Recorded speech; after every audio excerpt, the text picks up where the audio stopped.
Good evening, America. Tonight, I am not going to lead with a politician's statement. I am not going to lead with a tweet from Truth Social or a press briefing from the State Department. Tonight, I'm going to lead with something far more important. The verdict from the people who spend their lives analyzing wars, studying Iran, and calculating who wins and who loses when the guns go quiet. The experts have spoken, and what they are saying should stop every American in their tracks. Because according to some of the most credible Iran analysts in the world, the deal that is sitting on Donald Trump's desk right now, the deal he entered the Situation Room to sign and walked out without signing, is a victory for Iran. Not a partial victory, not a mixed result. A victory for Iran in 4 specific, documented, undeniable ways. And a win for the United States in only one. Tonight, we are going to go through every single one of those 4 ways Iran is winning this war.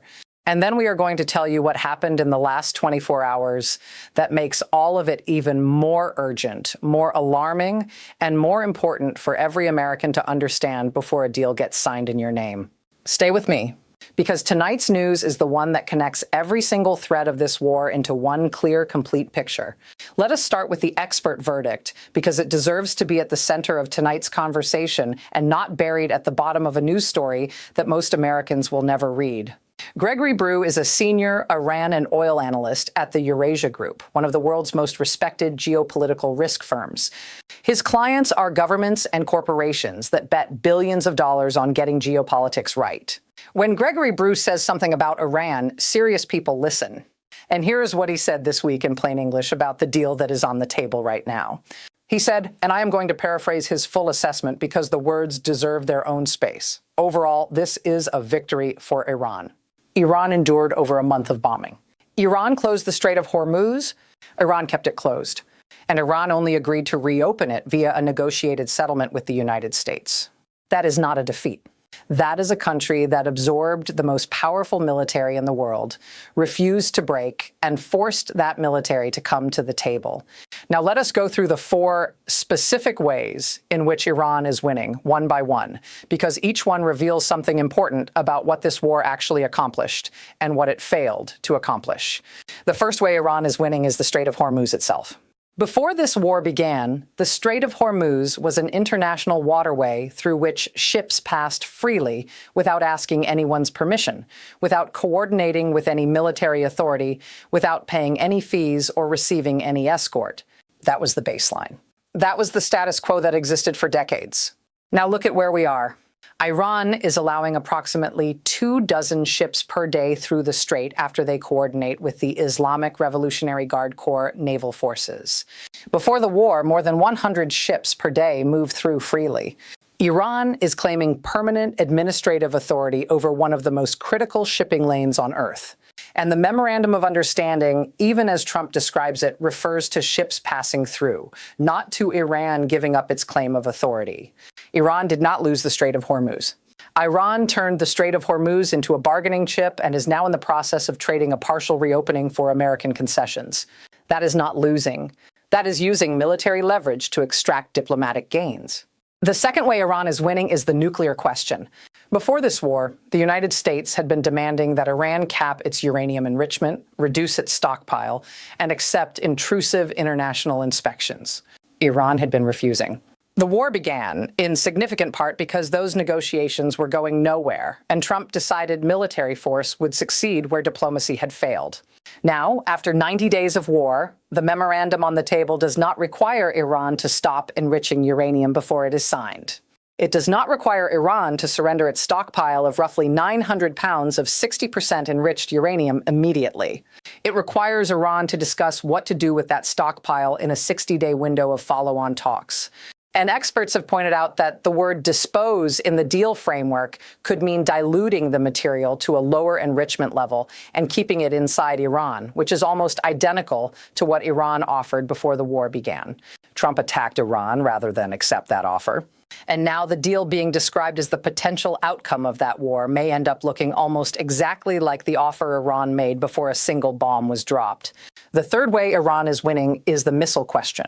Iran's ballistic missile program, which the United States and Israel identified as one of the most dangerous aspects of Iran's military posture, is not mentioned anywhere in the Memorandum of Understanding.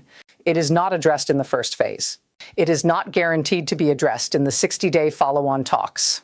Iran's ability to threaten Israel, to threaten American bases, and to threaten Gulf Arab states with ballistic missiles has not been diminished by a single clause of the current deal framework.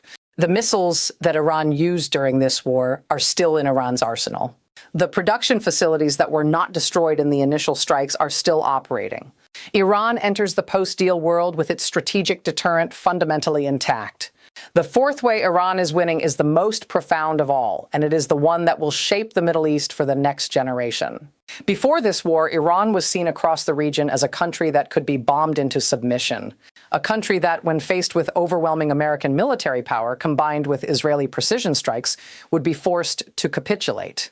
The entire theory behind the operation that began on February 28th was that Iran was more fragile than it appeared, that its leadership would fracture under pressure, that its economy was already so damaged by sanctions that military strikes would push it over the edge. None of that happened. Iran absorbed nearly 900 strikes. Iran's original supreme leader was killed. And a new supreme leader took power, hung banners in Tehran saying Iran's cannons are full, threatened American military bases across the region, and sat at the negotiating table demanding and largely receiving a deal on Iran's terms, not America's terms. The lesson every nation in the Middle East is taking from this war is not that America is strong. The lesson is that Iran is more resilient than anyone believed. And that lesson will define Iranian influence, Iranian leverage, and the calculation of every government in the region for decades to come.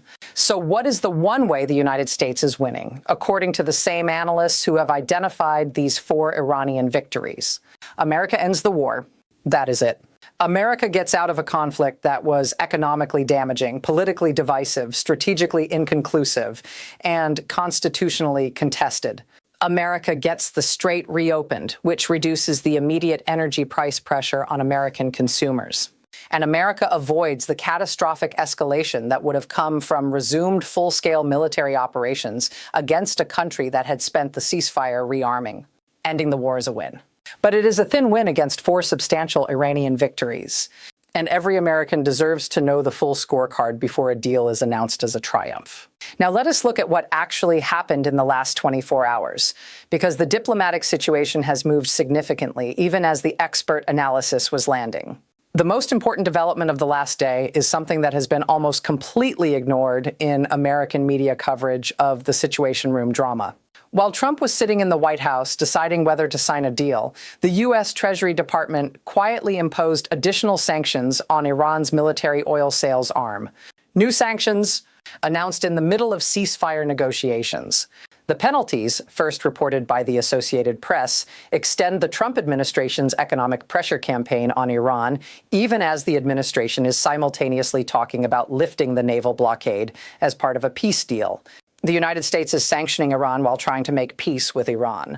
America is tightening the economic vice at the exact moment its diplomats are promising to loosen it. That contradiction, sanctions being imposed during the peace process itself, tells you something important about the trust level between these two governments and about how confident the Trump administration actually is that the deal will hold. Here is something else that emerged from the detailed reporting this week that deserves its own clear explanation tonight. A reconstruction program for Iran is apparently referenced in the Memorandum of Understanding. An Iranian official and a diplomat involved in the talks confirmed to the New York Times that the memo includes a reference to a reconstruction program, something Iranian officials have been requesting since the first week of the war. Iran was struck hundreds of times. Its cities, ports, military bases, and infrastructure took devastating damage. Iran wants money to rebuild. And that demand for reconstruction funding, while not yet quantified and only to be negotiated after a final agreement is reached, is sitting inside the document that is on Trump's desk. America is not only being asked to stop bombing Iran, America is potentially being asked to fund Iran's recovery from American bombs. Let us now be very specific about the uranium question, because the reporting from inside the negotiations gives us a picture that is alarming in its implications. Iran's stockpile currently stands at approximately 440 kilograms of uranium enriched to 60% purity. That is 972 pounds. 60% is a short technical step from the 90% enrichment level required for a nuclear weapon. The IAEA, which is supposed to be monitoring this material, has been completely unable to conduct inspections inside Iran since the war began. Nobody with independent authority knows exactly where this material is, in what physical form it exists, or what condition the facilities holding it are in after months of bombing. And the deal, as currently structured, does not require this material to be handed over before Trump signs. It requires it to be discussed in the 60-day follow-on talks. Iran has previously indicated it might accept diluting the material to a lower enrichment level and keeping it inside Iran under some form of supervision. Trump has said he would not be comfortable with Russia or China taking possession of it. And no third-party country with both the technical capability to handle this material and the political acceptability to both sides has been publicly identified. The uranium question is not solved by this deal. The uranium question is what the deal sets up 60 more days of negotiations to try to solve. Now let us talk about Israel, because the Israeli government's reaction to the emerging deal framework reveals a dimension of this story that the American media is significantly underreporting. Israel bombed Beirut on the same day the tentative deal was reported. It was the first Israeli strike on the Lebanese capital in 3 weeks, and it came precisely when the diplomatic process was at its most advanced stage. Israel struck Beirut when the entire world was watching Doha and Washington for a deal announcement. That timing was not accidental. Israel is sending a message to everyone involved in these negotiations that Israel will not be bound by an American-Iranian agreement that does not specifically address Hezbollah, Lebanon, and the terms under which Israel must accept a Lebanese ceasefire. The Israeli government believes and has said privately through senior officials that the emerging deal signals Iran has a weapon no less effective than a nuclear one in the Strait of Hormuz, and that America accepting Iranian control of the strait in any form represents a strategic defeat for the entire Western alliance's position in the Middle East. And the situation in Lebanon continues to deteriorate with every passing day of negotiations. The Lebanese Health Ministry has now confirmed more than 3,100 deaths since March 2nd, with over 9,400 wounded. More than 1 million people remain displaced. Medical workers killed in Israeli strikes now number 116, according to the World Health Organization. And the ceasefire that was announced in mid-April is violated almost daily by both sides. The Lebanese government has been holding direct talks with Israel to try to reach a separate bilateral peace arrangement, but those talks are being conducted in the shadow of the larger Iran deal process, and their outcome depends heavily on what the Iran memorandum ultimately says about Lebanon. So here is where we stand tonight as the sun sets on the 93rd day of this war. Experts are describing the emerging deal as a victory for Iran in 4 specific ways. The United States Treasury imposed fresh sanctions on Iran in the middle of the peace process.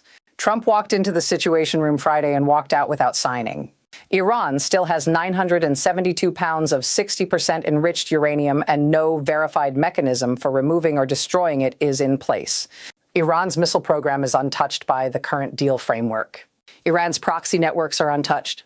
The IAEA still cannot get inspectors into Iran. Israel bombed Beirut while the deal was being finalized. American farmers and consumers are still paying elevated prices for fuel and food. And the deal that is supposed to end all of this may include a future reconstruction program for Iran that American taxpayers could ultimately be asked to fund. This is the full picture. Not the version being sold to you on social media. Not the version wrapped in victory language. The full version, the one built from expert analysis, inside reporting, and the documented facts of what this war has actually produced after 93 days of fighting, bombing, sanctions, blockades, diplomacy, and death. America, I want to ask you one question tonight, the most important one this channel has asked in the 9 days we have been covering this story together. Experts are now saying this deal is a victory for Iran in 4 ways and a win for the United States in 1. Iran kept its nuclear enrichment capability. Iran kept its missiles. Iran kept its proxies. And Iran turned the Strait of Hormuz into permanent leverage. America gets the strait reopened and the war ended. That is the deal. Knowing that this is the deal and knowing it has not been signed yet, what do you think America should do? Accept it right now and move on, or walk away and fight until Iran gives up everything Trump originally demanded? Drop your answer in the comments right now. This is your country. This is your money. This is your future. And this decision is about to be made. Subscribe and turn on notifications, because when Trump signs or walks away, you will want to know the moment it happens, and we will be the ones telling you.